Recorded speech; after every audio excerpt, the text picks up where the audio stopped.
In this video, I'll walk you through the process of restarting your Nintendo Switch. If you found this guide useful, be sure to like the video and subscribe for more helpful tips and tricks. Restarting the Nintendo Switch can help resolve software glitches and improve system performance. It can also apply updates and clear temporary issues with games or apps. To restart your Nintendo Switch, begin by taking the controller and locating the power button. You'll find it at the top of the device, specifically on the left side, where the blue Joy-Con controller is connected. The key you're looking for resembles the power button. Once you locate it, press and hold the button for a few moments until a menu appears on the screen.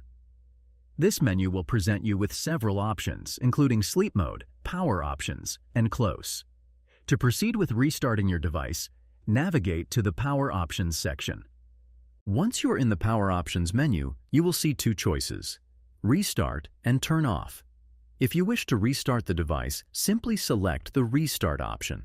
By selecting this, your Nintendo Switch will first power off and then automatically reboot itself, which can be helpful if you're encountering any glitches or if the device is running slowly. Alternatively, if you prefer to shut down the device completely, you can select the Turn Off option. Choosing this will completely turn off your Nintendo Switch, so you will need to power it back on manually when you're ready to use it again. This simple process ensures that your device either restarts or shuts down properly, depending on your needs, and you can monitor the entire process on the screen of your Switch. If you liked this video, make sure to subscribe for more tips and tricks. Thanks for watching.